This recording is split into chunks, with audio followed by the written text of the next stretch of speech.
stop waiting for an invitation. Seriously. Stop waiting until you have the right leather-bound grimoire, the correct lineage, or a bank account fat enough to afford gold-plated ritual tools. Take it from me. I wasted way too much time trying to get to the right point. Most of the modern occult world is nothing more than a gated community built by people who want to sell you a key that you already own. They want you to believe that power is something you purchase, something you inherit, or something you're granted by a self-appointed master. And today, we are burning the fence. This is a Punk Magick guide to taking your sovereignty back from the elitists and returning the craft to where it belongs, in the hands of the broken, the burned out, and the disenfranchised. This isn't just about changing your rituals, it's about changing the way you view your place in the universe. If you look at the history of magic, the real gritty historical folk magic that our ancestors practiced, you'll notice something very quickly.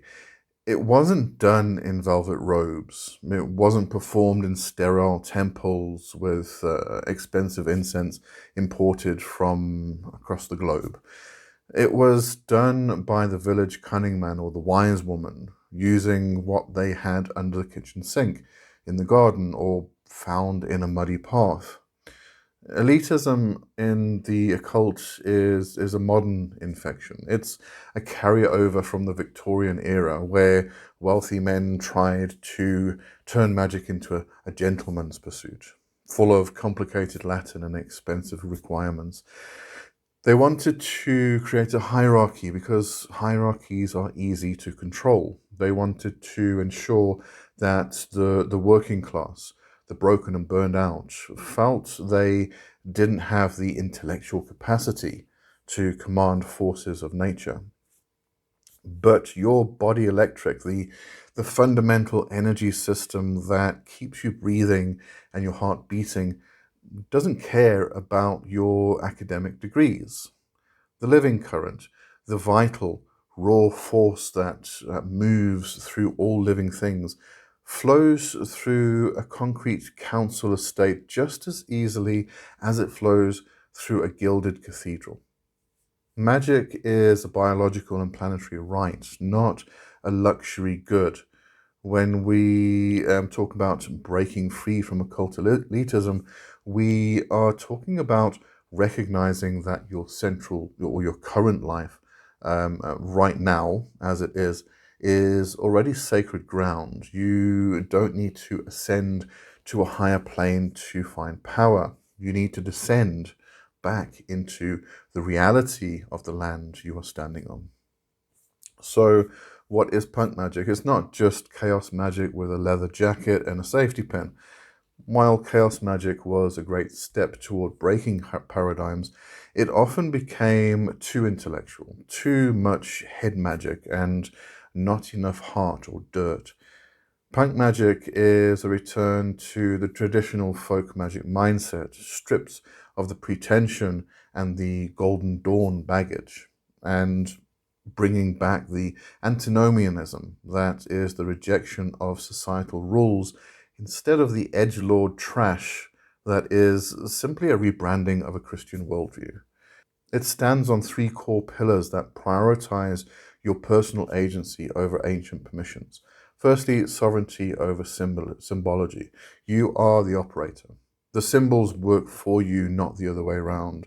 If a traditional sigil doesn't resonate with your modern life, you have the right, the obligation to fix it. You are the architect of your own symbolic reality. Then we have found object sorcery. We prioritize the found over the bought. A rusty nail you found on the street near a crossroads is a more potent tool for protection than a factory-made dagger from an online occult shop. Why? Because the nail has history.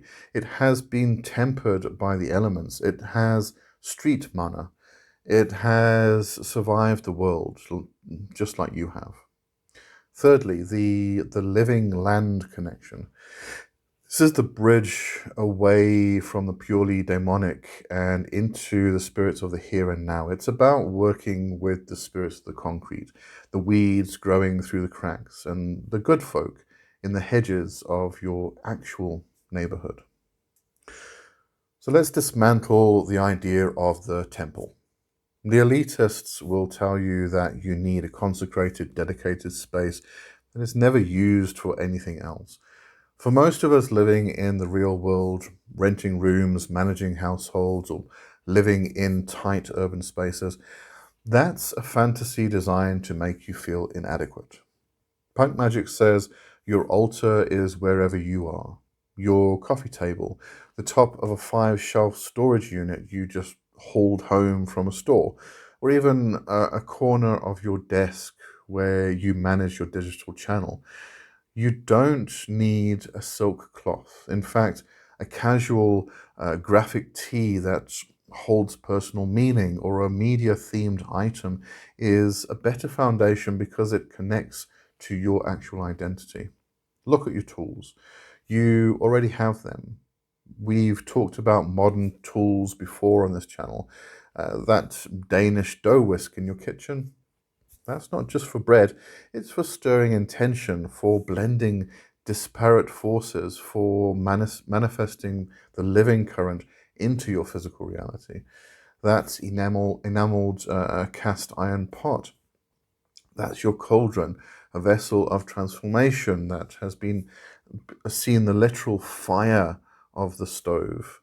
The 360-degree cordless kettle, that is your fire and water combined, a modern alchemical vessel. We are reclaiming the domestic as the divine. If you're a content creator, a manager, or a student, your tools are your laptop, your markers, and your phone.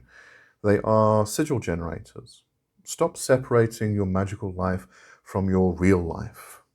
If your magic can't survive a trip to the grocery store or a day at the office, it isn't magic, it's role play. Punk Magick is about the integration of the extraordinary into the ordinary. For a long time on this channel, we talked about daimons. And for many, that work became foundational. But the danger of formal demonolatry is that it can accidentally replicate the very hierarchies we are trying to escape. Some people start treating these entities like celestial bosses they have to appease, recreating the same employer-employee dynamic they hate in their daily jobs. In Punk Magick, we treat spirits like peers. Whether you are building a spirit punk egregore from scratch or negotiating with the spirits of the land, the rule is the same. Mutual respect, not subservience. Take the good folk, the fae, the good neighbors.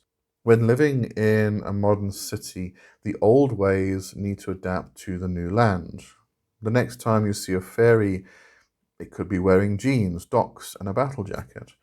You acknowledge their presence in the new landscape not with empty platitudes, but by feeding the local current, pouring a bit of your morning coffee onto the concrete, or leaving a copper coin near a storm drain as an act of territorial homage. You don't say thank you. That implies a debt and a lower status. Instead, you offer a nod of recognition and a fair exchange, treating the interaction as a professional courtesy between sovereigns. This is the street level contract, a gritty, honest pact that honors the spirits of the steel and soil through your own internal authority. Now, in the occult community, we often hear the phrase, "you aren't ready yet." While it can be used as a tool for elitism, we have to recognize that in a traditional context, this is often the voice of a responsible teacher. True mentorship isn't about withholding secrets for power. It's about ensuring a student has the foundational energy systems to handle the voltage of deep ritual work without burning out. It's about safety, not status. Initiation is a very real very necessary milestone in a practitioner's life. Whether we are talking about the red thread initiation through a coven or other such community, or the direct white thread initiation by the gods and spirits themselves. These rites are not mere novicehood traps. They are technical upgrades to your practice.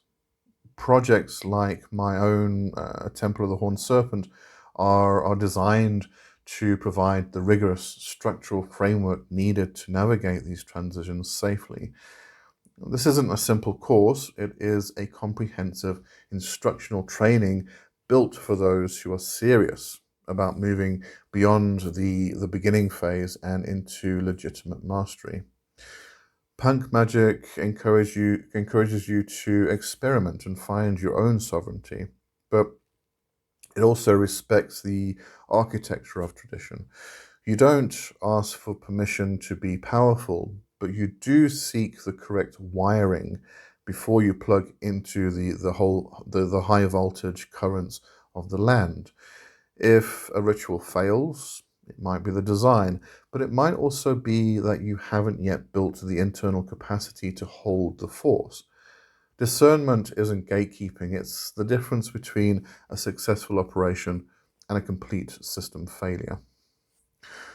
When we use the term high magic, we're often using a class-based descriptor disguised as a spiritual one. It implies that there is a low magic for the commoners and a high magic for the illuminated. This is elitist garbage. The most high thing you can do is command your own reality while standing in your kitchen or a crowded subway. True illumination doesn't happen in a vacuum. It happens in the friction of everyday life. The Punk Magick approach is to take the complex theories like energy systems and subtle anatomy and apply them to the broken and burned out parts of your lives. We aren't trying to escape the world. We're trying to inhabit it so fully that the world has no choice but to bend to our will. This requires a level of honesty that most elitist lodges can't handle. It requires admitting that sometimes a simple sigil drawn with a fabric marker on your zip-up hoodie is more effective than an hour-long ritual in a consecrated circle. Now, I don't want you to just watch this. I want you to do something tonight. No incense required, no chanting in a dead language. Now, one, identify the elite voice.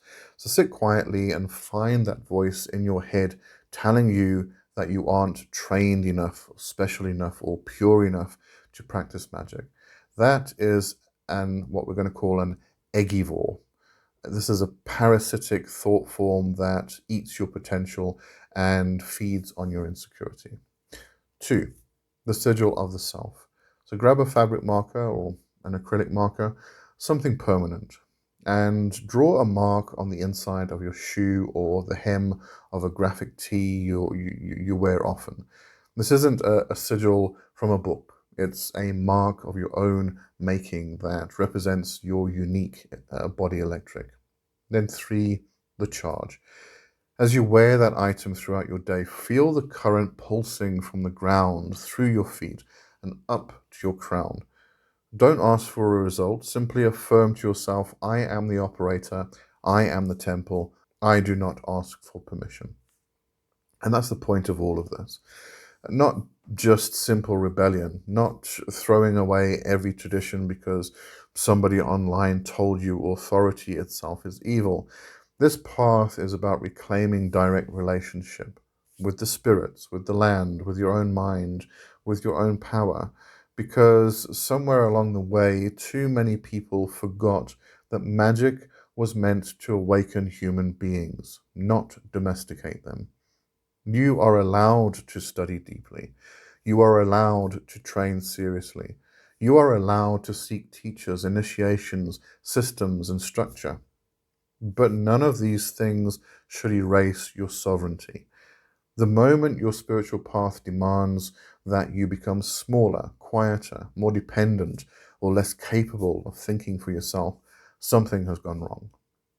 Punk magic is not anti-knowledge, it's anti-domination. It's for the people who never fit comfortably inside the polished occult aesthetic, the people practicing in cramped flats, the people making altars from found objects and old shelves, the people trying to hold themselves together while still reaching for something sacred, the people who feel the current in alleyways, train stations, cheap coffee shops, storms rolling over tower blocks, and weeds splitting concrete apart. Because the living land is still here, the spirits are still here, and your ability to touch the unseen was never revoked just because somebody decided you hadn't read enough books yet. The truth is, most real magic begins exactly where elitism tells you power cannot exist: in ordinary lives, in exhausted lives, in wounded lives, in survival, in adaptation, in creativity under pressure. That's where the current becomes real. So build your practice, experiment carefully, learn constantly, question everything. Respect tradition without becoming imprisoned by it. And stop waiting for somebody else to declare you're worthy. Because you already survived things that should have broken you. You already carry scars, instincts, memories, dreams, fears, and fire. That is enough to begin. The gate was never locked. You were just trained to believe it was. Stay strange, stay sovereign, and I'll see you in the next one.